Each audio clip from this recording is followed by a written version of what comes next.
नमस्कार, माझं नाव प्रगत लोके आणि आता मी आहे कोकणातील माझ्या गावामध्ये मिडबावमध्ये आणि हा आहे मिडबाव तांबाडेचा समुद्रकिनारा.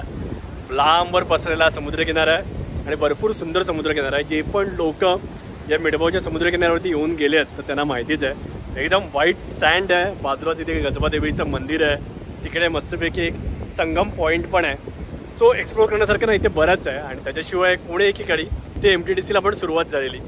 MTDCचा एक मोठा आणि कोणे एकीकडे इकडे ना MTDCचा एक मोठा प्रोजेक्ट पण आलेला. तर आज त्या प्रोजेक्टची काय अवस्था आहे ना तर ती पण तुम्हाला दाखवायची होती. याचा उद्देश हा बिलकुल नाही आहे की कोणावरती दोषारोप करणं, यातून कॉन्ट्रोवर्सी क्रिएट करणं. याच्यातून आपल्याला काय शिकता येईल ओके त्याच्याबद्दल हा व्हिडिओ आहे. सो जस्ट एक्झाम्पल म्हणून घ्या, मी काय कोणावरती दोषारोप करत नाही आहे आणि मला काही इंटरेस्ट पण नाही आहे त्याच्यामध्ये. वन्स अपॉन अ टाइम आमच्या गावामध्ये बघा MTDCचा प्रोजेक्ट आला. सो तिथे लांबवर तुम्ही बघताय ना तर तिथे डोंगरावरती बघा ना तिथे MTDCने ना करोड रुपये खर्च करून ना लोकांची राहण्याची वगैरे उत्तम व्यवस्था केली आहे.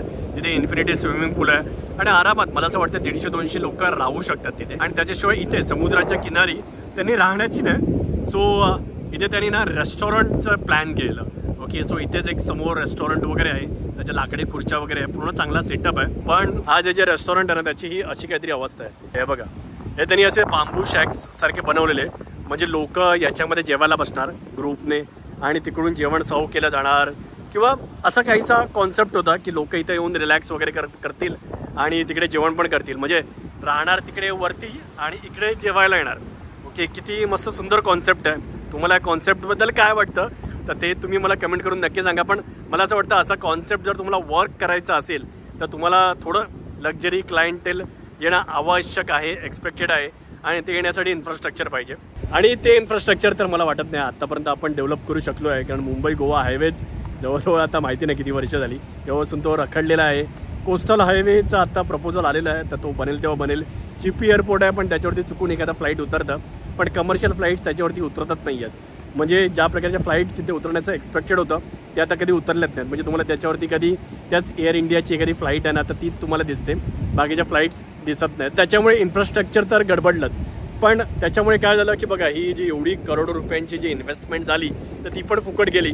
आणि मला तरी असं वाटतं बघा, मी पण बिझनेस करतो, मी पण डिसिजन्स घेतो माझ्या बिझनेसमध्ये. प्रत्येक डिसिजन्स बरोबर होत नाहीत. ओके, काही काही डिसिजन चुकतात, तर पण ही जरा चूक जरा जास्तच महागात पडली असं तुम्हाला नाही वाटत का? नाही म्हणता एक 50 ते 70 करोडपर्यंत तरी ही चूक गेली असेल. या चुकीची शिक्षा आपल्यालाच भोगावी लागते. कारण at the end of the day हे जे सगळं उभं राहिलं आहे तर ते आपल्याच टॅक्सपेअरच्या पैशातून उभं राहिलं. पण ठीक आहे, जे झालं ते झालं. ओके, सो कोणी एकीकडे हा डिसिजन घेतला होता तर त्यावेळी त्यांच्या डोक्यामध्ये काहीतरी ग्रँड विजन असेल मिडबाव तांबाडेबद्दल, तर ते ग्रँड विजन तर असं झालं. पण बघा, डिसिजन्स होत असतात, काही काही डिसिजन घेतले जातात ते चुकतात आणि त्यातून काहीतरी नवीन शिकलं पण जातं आणि मग नवीन डिसिजन्स पण घेतले जातात. तसंच अजून एक डिसिजन पण घेतला गेला आहे तर त्याच्याबद्दल पण आपण बोलूच. पण या जरा समुद्रकिनाऱ्यावरती जाऊया. सो आता आपण आलो होते आपल्या मिडबाव तांबाडेच्या समुद्रकिनाऱ्यावरती. बघा केवढा असा भला मोठा समुद्रकिनारा आहे, दूरवर पसरलेला, एकदम व्हाईट सँड. ओके, थोडा आता पावसाळ्याचे दिवस आहेत त्यामुळे थोडा कचरा समुद्राच्या पुटातून बाहेर येतो, पण बाकीच्या वेळी एकदम क्लीन बीच असतो. हे तुम्ही नक्कीच व्हिजिट करू शकता. सो आता बोलत होतो की आता अजून एक डिसिजन घेतला गेला आहे, तो योग्य आहे अयोग्य आहे तर त्याच्याबद्दल तुम्हीच मला सांगा. पण आता बघा, मी जवळजवळ आता एक 7 वर्ष झाली कोकणामध्ये फिरतोय यूट्यूबच्या माध्यमातून, जे कॉन्टेंट क्रिएशन केलं. आणि मी त्यातला माणूस नाही आहे की नुसतं आपलं कॉन्टेंट क्रिएशन करत बसा. मी स्वतः पण एक पर्यटन व्यावसायिक पण आहे असं म्हणू शकता तुम्ही. कारण माझ्या गावामध्ये माझा होमस्टे पण आहे, मालवणला एक विला आहे, कर्जतमध्ये एक रिसॉर्ट चालवण्याचा प्रयत्न करतोय. सो अशा मल्टिपल गोष्टी मी पण करतोय आणि त्याच अनुषंगाने बघा मी बऱ्याच रिसॉर्ट्सना पण राहिलो आहे. कोकण म्हणाल तर मी उभा आडवा पिंजून काढलेला आहे. आणि या दरम्यान मी बरेच होमस्टे रिसॉर्ट्स या सगळीकडे राहिलेलो आहे. तर त्यांच्याबरोबर पण मी बऱ्याच गप्पा मारला, त्यांचा बिझनेस समजून घेण्याचा प्रयत्न केला. आणि त्याच्याशिवाय मी भारतामध्ये पण बरंच ट्रॅव्हल पण करतो. आत्ताच उटीला वगैरे पण जाऊन आलो. सो जेव्हा मी बघतो तर उटीसारखं एखादं शहर आहे, थंड हवेचं ठिकाण आहे, जसं आता महाबळेश्वर पण आहे. पण देन जेव्हा आपण उटीला जातो, महाबळेश्वरला जातो, तेव्हा लोक करतात काय, ते एखाद्या ठिकाणी राहतात आणि त्यानंतर मग ते वेगवेगळे ना पॉईंट्स एक्सप्लोअर करतात. सो बघा, आता ही अशा प्रकारची इन्व्हेस्टमेंट आहे ना, सरकारने विचार केला की बाबा ठीक आहे कोकणामध्ये आपण पर्यटन प्रमोट करूया, तर यासाठी आपण लोकांची आधी राहण्याची व्यवस्था करूया. कारण बेसिक राहण्याची व्यवस्थाच नव्हती त्या काळामध्ये, पण आत्ता बऱ्यापैकी झालेली आहे. ॲटलिस्ट काही प्रमाणात होमस्टेज रिसॉर्ट्स पण अवेलेबल झाले आहेत. तर मला असं वाटतं आता सरकारने कुठेतरी अशा प्रकारची इन्व्हेस्टमेंट करण्यापेक्षा ना चांगले पर्यटन पॉईंट्स आहेत ना ते डेव्हलप करण्यामध्ये जास्त एफर्ट दाखवले पाहिजेत. कसं आहे बघा की समजा आता मी देवगडमध्ये राहायला आलो तर देवगडमध्येच मला बघण्यासारखं काय काय आहे. ओके, ती जी पर्यटन स्थळं आहेत ती सारी खूप चांगल्या प्रकारे डेव्हलप होणं आवश्यक आहे. जसं याचं उत्तम उदाहरण आहे की देवगडचा जी पवनचक्कीचा एरिया आहे तर तिथे एक सुंदर गार्डन उभारण्यात आलं आहे. So hats off to Maharashtra government, MTDC किंवा टुरिझम किंवा देवगड, मला माहिती नाही कोणी बनवलं आहे ते, पण खूप छान गार्डन बनवलं आहे. लोक तिथे येतात, फोटोज काढतात, सेल्फीज काढतात, गप्पा मारतात. त्याच्या बाजूलाच ना आता थोडे ॲडव्हेंचर स्पोर्ट्स पण झाले आहेत. आता बघा प्रत्येक ठिकाणी ना म्हणजे स्कुबा डायव्हिंग किंवा समुद्रात पाण्यामध्ये जाणारे वॉटर स्पोर्ट्स डेव्हलप नाही करू शकत आपण. जसं मालवणमध्ये आहे तसं आहे, पण आता हा आमचा समुद्रकिनारा आहे. ओके, आता पावसाळ्या म्हणून, पण हा काही सुटेबल नाही आहे ओके वॉटर स्पोर्ट्ससाठी. सो मग इथे जर पर्यटक येणार तर ते कोणत्या रिझनसाठी येऊ शकतात. आता आमच्याकडे जर सगळ्यात मोठा हायलाईट्स कुठचं म्हणाल ना तर ते आहे आमचं गजबादेवीचं मंदिर. ओके, एकदम ऑसम. तुम्ही याच्या आधी पण मी बऱ्याच वेळा आमचं गजबादेवीचं मंदिर आणि तिथून जो व्ह्यू आहे तो दाखवलेला आहे. जर आपण ज्या प्रकारे आज देवगड डेव्हलपमेंट चाललेली आहे ओके, की देवगडमध्ये बाबा ते गार्डन बनवलं, त्याच्या बाजूला समुद्रकिनारा आहेच. आता त्याच्याशिवाय तिथे बाजूला एक लाईट हाऊस पण आहे, पण तिकडे किल्ला पण आहे. आता मी लाईट हाऊसला जेव्हा गेलो आहे ना कर्नाटकामध्ये लाईट हाऊसला, तर प्रत्येक लाईट हाऊसला जाण्यासाठी ना एक ना तुम्हाला एंट्री फी द्यावी लागायची. तर सध्या मी देवगडच्या लाईट हाऊसला गेलो नाही आहे, पण आय एम नॉट अवेअर की एंट्री फी आहे की नाही आहे. पण एक नॉमिनल एंट्री फी लावली ओके 10 रुपये, आणि ते जे पैसे जमतील त्याच्यातून ते लाईट हाऊस अजून सुंदर कसं बनवता येईल, त्याच्या आजूबाजूचा प्रदेश तिथे एक छोटंसं गार्डन कसं बनवता येईल, आणि त्या लाईट हाऊसवरून पण एकदम सुंदर व्ह्यू दिसतो. सो अशा प्रकारचे जे पॉईंट्स आहेत, जसं आपला विजयदुर्ग किल्ला आहे देवगडमध्ये ओके, सो तो कशा प्रकारे चांगल्या प्रकारे डेव्हलप करता येईल. ऑफकोर्स विजयदुर्ग किल्ल्याला हिस्टॉरिकल अशी बॅकग्राऊंड आहे ओके. सो मराठ्यांचा जाज्वल्य इतिहास आपल्याला विजयदुर्ग किल्ल्यातून दिसतो, आणि स्पेशली आरमारी इतिहास ओके. पण जेव्हा लोक जातात तेव्हा प्रत्येकालाच किल्ला बघण्यामध्ये इंटरेस्ट नसतो. लहान मुलं असतील तर तिथेच बाजूला एखादं छोटंसं गार्डन असेल तर बाबा गार्डनमध्ये त्यांना इंटरेस्ट असतो की गार्डनमध्ये गेलं, लहान मुलं खेळली वगैरे, तिथे एखादा पॉईंट खूप चांगल्या प्रकारे बनवला, तिथे काहीतरी असंच जसं आता देवगडला बनवलेलं आहे ॲडव्हेंचर स्पोर्ट्ससारखं तसं काहीच बनवलं ओके. सो अशा प्रकारचे पॉईंट्स आहेत जी मंदिरं आहेत ओके. कारण religious tourism is the best tourism मला तरी वाटतं. कारण आज तुम्ही कुणकेश्वराचंच उदाहरण घ्या, कुणकेश्वरासारखं स्थान आहे. आज मला असं वाटतं कित्येक लोकांनी म्हणजे महाराष्ट्रातल्या काय देशामधल्या आणि परदेशातल्या मधल्या लोकांनी पण कुणकेश्वराला व्हिजिट केलेलं आहे. पण आज म्हणावं तसं आज कुणकेश्वराला पण ना फंडिंग आलेलं नाही आहे, त्या प्रकारच्या आजूबाजूची डेव्हलपमेंट झालेली नाही आहे. कुणकेश्वराच्या आजूबाजूला पण करण्यासारखं बरंच आहे. एवढी मोठी जत्रा पण होते तर त्या जत्रेचं पण चांगल्या प्रकारे अजून प्रमोशन करता येऊ शकतं. आणि जर अशा प्रकारचा जर टुरिझम वाढवला ना, जसं आता आमचं गजबादेवीचं आहे. आता अगेन मला पॉलिटिकल व्यक्तींची ना नावं घ्यायला आवडत नाही, कारण मग नंतर मग परत आरोप सुरू होतात की तू ह्या पक्षाचा आहे त्या पक्षाचा आहे. बघा मी क्लिअरली सांगतो, मी एक व्यावसायिक आहे, मी बिझनेस करतो, त्याच्यामुळे मी पॉलिटिक्सपासून 2 हात लांबच राहतो ओके. कारण कसं आहे की सगळेच आपले मित्र, तर त्याच अनुषंगाने आपण राहायचं. जर आपल्याला बिझनेस करायचा आहे तर हे आपलं म्हणजे गणित आहे, त्याच्यामुळे मी जास्त संबंध ठेवण्याचा अवॉर्डच करतो, आणि तेच आयडियल आहे मला ते वाटतं. पण आता नावं घेतोय म्हणजे बघा, आता हा आमचं गजबादेवीचं जे मंदिर आहे तर त्याच्या जे म्हणजे ते एक साधं छोटंसं मंदिर होतं आधी काळ्या दगडातलं. तर त्या काळी जेव्हा आमचं गजबादेवीचं मंदिर आहे तुम्ही आता बघितलात ना, ज्यांनी मंदिर बघितलं आहे तर त्याला एक प्रॉपर असं ना खालच्या बाजूने ना ते बांधत आलेलं आहे. म्हणजे बंधारा असा बांधला आहे, चौथरा बांधला आहे, त्याच्यावरती ते सुबक मंदिर बांधलं आहे, त्याला एक प्रॉपर गेट केला. तर हे काम जेव्हा झालं ना तर ते आनंद दिघे साहेबांच्या काळामध्ये झालं.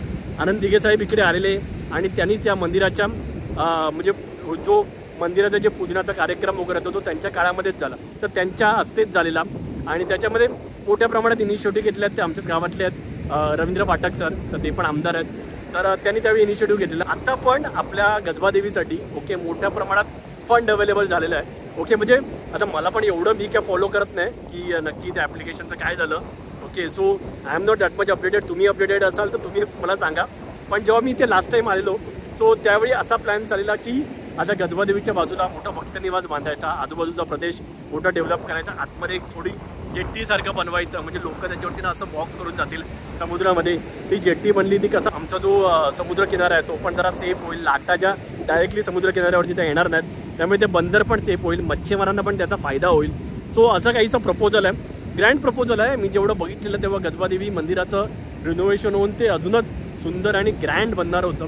आणि भक्तनिवास वगैरे गार्डन अशा बऱ्याच प्रकारच्या सोयी सुविधा पण तिकडे डेव्हलप होणार होत्या. सो आत्ता बघा अशा प्रकारची डेव्हलपमेंट आहे ना आत्ता गव्हर्नमेंटकडून ना जनरली लोक एक्सपेक्ट नाही करत आहेत. बिकॉज जेवढं मी बघितलं आहे की मालवणमधला तारकर्ली देवबाग याच्यामधलं जे टुरिझम आहे ना ते लोकांनीच डेव्हलप केलेलं टुरिझम आहे. त्याच्यामध्ये सरकारचं कॉन्ट्रीब्युशन ना फारच कमी म्हणता येईल आहे. म्हणजे बघा आता रॉक गार्डन सारखे जे ठिकाण आहे तर ते सरकारने डेव्हलप केलं आहे. मालवण किल्ल्याची जी डागडुजी मेंटेनन्स ते सरकार करतं. तर या सगळ्या गोष्टी आहेत ना तर त्या उत्तम प्रमाणे होणं आवश्यक आहेत. आणि आमची जरा पिल्लं आलेली आहे तिकडे, शनाया इकडे आणि प्रणीशा इकडे, तर ती जरा समुद्रावर खेळत आहेत. ओके तर यस यस यस तर जरा गडबड पण चाललेली आहे. ओके सो बघा ते काम सरकार उत्तम प्रकारे करते आणि मला असं वाटतं अशाच प्रकारच्या कामामध्ये सरकारने इंटरेस्ट दाखवावा. कोकणामधली जे पण लाईट हाऊस आहेत ओके तर ते मला तर वाटतं की सकाळी 7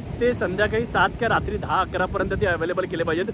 लोकांना लाईट हाऊस प्रचंड आवडतात, व्हिजिट करायला आवडतात.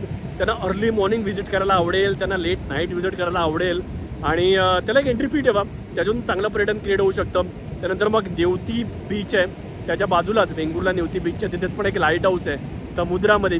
तर त्याचं पण जर सरकारने परमिशन्स वगैरे मिळवल्या आणि जर एक पर्यटन स्थळ म्हणून डेव्हलप केलं तर म्हणजे बोटी वगैरे सुटतील मालवणवरून, नेवती बीचवरून आणि त्या बोटीतून मग त्या लाईट हाऊसवरती जायला अजून एक खूप छान पर्यटन स्थळ डेव्हलप होईल. असे म्हणजे वेगवेगळे कॉन्सेप्ट लावून अशा प्रकारची पर्यटन स्थळं म्हणजे जी ठिकाणं आहेत तर ती सरकारने डेव्हलप करावी. ती डेव्हलप केली ना की मग लोक इकडे येतील, मग त्यांच्याकडे ना उद्योग राहील की बाबा हां आम्ही देवगडला आलो 2 दिवस राहिलो तर आज सकाळी आम्हाला उठल्यापासून आम्हाला हे 6 पॉईंट कव्हर करायचे, दुसऱ्या दिवशी आम्हाला हे 6 पॉईंट कव्हर करायचे, तिसऱ्या दिवशी आम्हाला हे 6 पॉईंट कव्हर करायचे.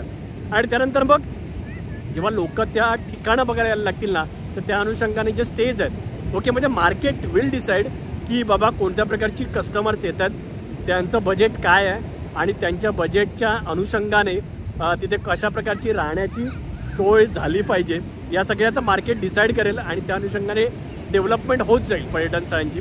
सो या सगळ्याबद्दल तुम्हाला काय वाटतं तर ते मला तुम्ही कमेंट करून नक्कीच सांगा.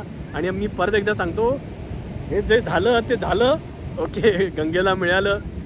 कोणावरती दोषारोप करण्याचा काही उद्देश नाही आहे ओके. चुका होतात पण चुकामधून शिकेल तोच माणूस आहे आणि तेच सरकार पण आहे आणि सरकार पण माणसंच चालवतात आणि आपलीच माणसं चालवतात ओके. तर त्याच्यामुळे एवढाच उद्देश आहे की बघा थोडंफार जेवढं मला कळलं कोकण पर्यटनाबद्दल लास्ट 7 वर्षामध्ये फिरून आणि अनुभवून आणि स्वतः बिझनेस करून पण ते मी सांगण्याचा प्रयत्न केलेला आहे. जर तुम्हाला तो योग्य वाटेल किंवा तुमचे काही विचार असतील तर ते मला कमेंटमध्ये नक्की सांगा. आणि जर तुम्हाला हा व्हिडिओ आवडला असेल तर प्लीज लाईक करा, शेअर करा आणि आपल्या चॅनलला सबस्क्राईब करून बेल बटन दाबा. धन्यवाद. आणि आता जरा मी पळतो, जरा माझे भाचा आलेले आहेत तर त्यांच्यावर जरा टाईम स्पेंड करू. भेटूया एका नवीन व्हिडिओ. Bye bye.